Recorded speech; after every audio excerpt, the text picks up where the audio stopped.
ఆరో మాట చూద్దాం ప్రియులారా. యోహాను సువార్త 19వ అధ్యాయము. యోహాను సువార్త 19వ అధ్యాయము వచనము 38 ప్రియులారా. యేసు ఆ చిరక పుచ్చుకొని సమాప్తమైనదని ఏమంటే అందా చూడు, యోహాను సువార్త 19:30.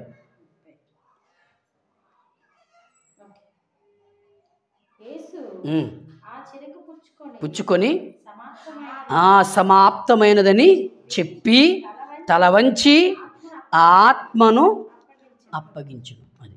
అంటే ఈ ఆరో మాట మనకేం చెప్తుందంటే సమాప్తి.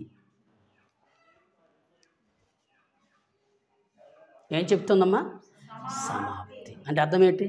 అంతా అయిపోయాయి. ఏమిటి? అంతా అయిపోయింది.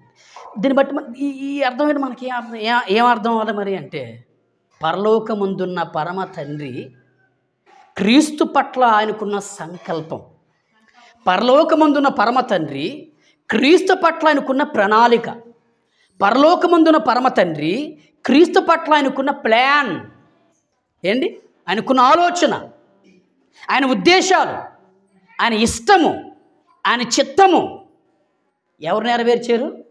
యేసుక్రీస్తు ద్వారా ఏమంటే నెరవేర్చాడు. యేసుప్రభు నెరవేర్చారు కనుకే ఆ మాట అంత ధైర్యముగా సమాప్తి అయిపోయింది.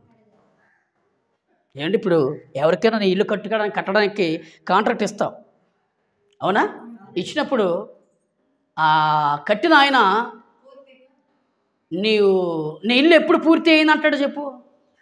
మొత్తం అంతా ఏమంటే ఏ టు జెడ్, అంటే ప్రారంభం నుండి ముగిపోరు ప్రతిదీ కూడా అంతా అయిపోయిన తర్వాతే సార్ మీరు మాకు ఇచ్చిన కాంట్రాక్ట్ హౌస్ పూర్తి అయిపోయింది. అప్పుడు మనం ఏం చేస్తాం చెప్పండి? చక్కగా 10 మందిని పిలిపించుకొని చక్కగా ఇంట్లో దిగుతాం. పాలు పొంగించడం కాదు, దిగుతాం మనం.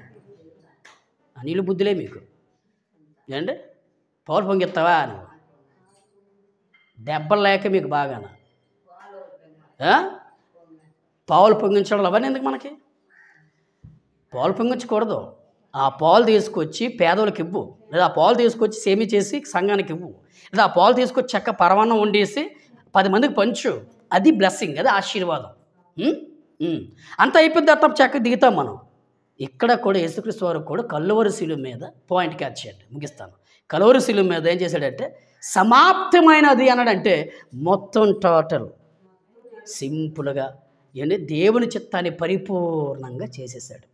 ఇంకా కుమారుడా యేసు పలానా చెప్పండి, పలానాది ఒక పాయింట్ లేదా ఒక పని ఉండిపోయింది అనేది లేదు. మొత్తం టోటల్ మొత్తం పూర్తి చేశాడు. ఇంకా బలంగా చెప్పాలంటే ఈ మాటలో ఆంతర్యం ఏంటంటే అంటే పాపము పట్ల విజయాన్ని నేను సమాప్తి చేసేసాను. అది ఏమండి అంటే నీ పిల్లలకు పాపక్షమాపణ కావాలి, పాపం నుండి విమోచన కావాలి, ఏమంటే పాపము నుండి బయటపడడానికి ఆ పాపము నుండి ఆ పాపంపై విజయాన్ని ఇచ్చే విషయంలో నేను సమాప్తి చేసేసాను. సమాప్తి అయిపోయింది. సింపుల్గా సమాప్తి చేశాడు. ఏమండి అయితే సమాప్తి చేయలేనిది ఎవరయ్యా అంటే గట్టి చెప్పండి. ఇప్పుడు మనమే ఏది చేయట్లేదు. మనం సమాప్తి పక్కన పెట్టండి. ఈ పదం మనకు అస్సలు సూట్ అవ్వదు, సింక్ అవ్వదు, మనకు కాదు ఇది. ఎందుకంటే మనం చేస్తే కదా సమాప్తమైందంటే. తండ్రి చిత్తాన్ని క్రీస్తు చేశాడు, పరిపూర్ణంగా అన్నీ చేశాడు. ఏమండి నిన్ను వల్ల నీ పొరుగుని ప్రేమించాడు, శత్రువులను ప్రేమించాడు, శత్రువులను క్షమించాడు, తగ్గించుకున్నాడు, లోబడ్డాడు, తండ్రి ఇష్టాన్ని చేశాడు, సువార్తను ప్రకటించాడు, ఆత్మను రక్షించాడు, అద్భుతాలు చేశాడు, ఆశ్చర్యకార్యాలు చేశాడు. అవునా? రక్తం చిందించాడు, చెప్పండి, రక్తాన్ని కార్చాడు, చచ్చిపోవడానికి సిద్ధపడుతున్నాడు. చెప్పండి ఇప్పుడు ఏం కాదు మరి? సమాప్తి కాదా? మరి ఈరోజు ఏం చేస్తున్నాం మనం? వారానికి ఆదివారం ఒక్క వస్తున్నాం, మిగతా 6 రోజులు సెలవు. మనెప్పుడు మనం దేవుని ఇష్టాన్ని మనం ఎప్పుడు మరి పూర్తి చేస్తాం చెప్పండి? ఎప్పుడు సమాప్తి చేస్తాం? ఎప్పుడు పూర్తి చేస్తాం? ఎప్పుడు నెరవేరుస్తాం? ఏమండి ఆలోచించండి మరి. ఆలోచించండి. భూ